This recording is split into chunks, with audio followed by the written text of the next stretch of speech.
Welcome back. You're watching SA Today. Well, Malawi High Court has ordered the Electoral Board not to announce presidential results until ballots from a third of the voting districts have been recounted after opposition complaints of election rigging. Well, the main opposition, Malawi Congress Party of Lazarus Chakwera, went to court after noticing what it claimed were irregularities in results from 10 of the country's 28 districts. Opposition parties also complained that figures on many sheets were altered using correction fluid. The court in the capital, Lilongwe, on Saturday ordered that the announcement of presidential results be postponed and are verified through a transparent recount process. The recount will be done in the presence of representatives of political parties which contested the elections. The electoral body suspended updating the results on Friday. Well, for more on the story, we are now joined by Africa analyst Izak Khomo. A very good evening, or rather afternoon to you, sir. Thank you very much for your time, Mr. Khomo. Essentially, where does this leave the elections as it stands, and what were some of the allegations brought forward? Well, the elections as it is, but according to reports, they say that the Attorney General and the leading party, that's the DPP, they've been trying to get a judge who could put aside the injunction, but they've not been successful. But as it is, the decisions are as they stay. I think they've got to do a recount, and more or less, let's hope that things will be okay. But as far as the allegations just as they put them, that basically there were corrections which have been done unofficially and things like that. And what the court has actually said is that there should be a recount in 10 of the 28 election regions. So I think that will take place.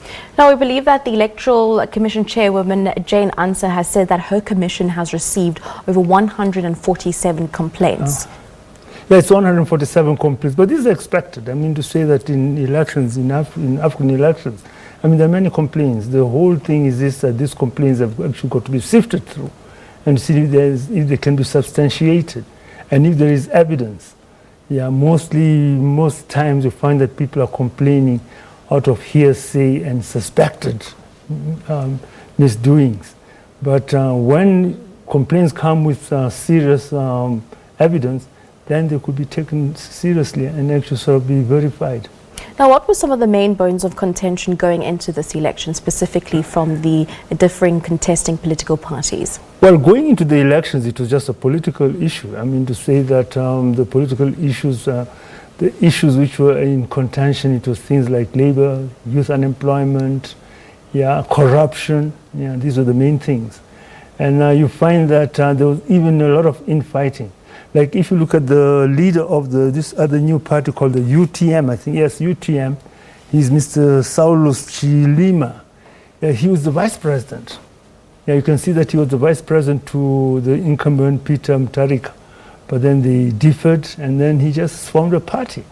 And the party has actually emerged to be the third biggest party. I mean, they've got 18% of the vote at the last announcement that was on Friday.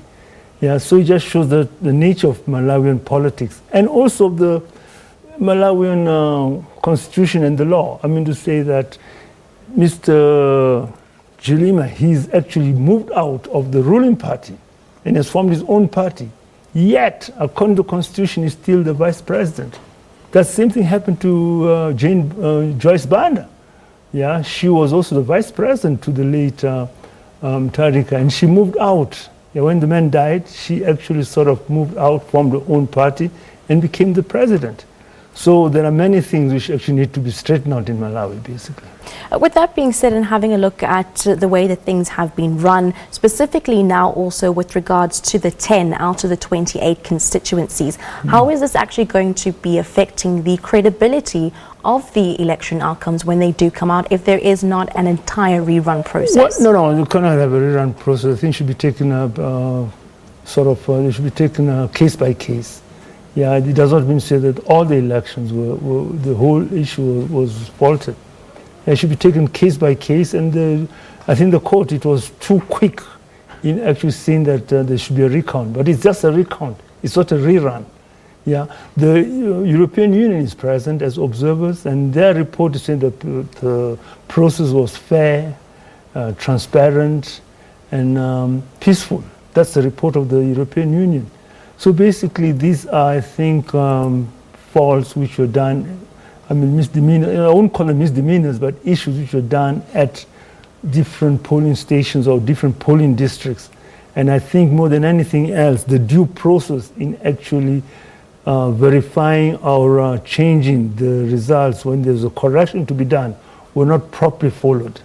Yeah, with results, with the hand counting, there will be changes, but these changes have got to be done in a way that has been set. I think these were just done ordinarily. So the court has been right to say that, okay, let there be a recount to see what happens. Now, in terms of what's been happening and the unrest on the ground, what is the situation in terms of security? Security is okay. Malawians are not hostile people. They are loud. Malawians are very loud. In fact, that's one thing beautiful about Malawians. They are loud and they are very argumentative. And with this, the challenges, I mean, we were talking amongst ourselves, we were expected because that's the nature of Malawians. But they're very peaceful. Yeah, they will not go to the extreme of there being violence. That's not a Malawian. Any other character. points to highlight or to take note before we go into the rerun, or rather the recount, as you've said, of the elections? Well, there are not many other things. We just sort of have got to hold our breath and just see what happens. But I mean, the interesting thing is this, that Peter Mutharika, the incumbent, he was leading, at least his party was leading with 55%, no, sorry, with 40%. 40.9%. Yeah, 40.9% of the vote. Second was the Congress Party, Malawian Congress Party of Kamuzu Banda, with I think 35, and the third was UTM of Mr. Saulus Chilima. Yeah, but as far as the presidential count was concerned, I'm sorry, about the parliamentary count, I mean to say that the DPP of Mr. Mutharika, Dr. Mutharika, is leading with 62 seats. Second was the Malawian Congress Party with 55 seats. The third, it is actually a collection of independent candidates with 55. That just shows you the nature of Malawian politics. Therefore, there will be no party which is going to have a majority in parliament. And the mere fact that we've got 55 independent candidates, it shows that the Malawian politics, basically, it's really alive and well. We're going to leave it there, sir. Thank you very much for joining us. Izak Khomo, Africa analyst, just taking us through the suspension of Malawi election results as it stands.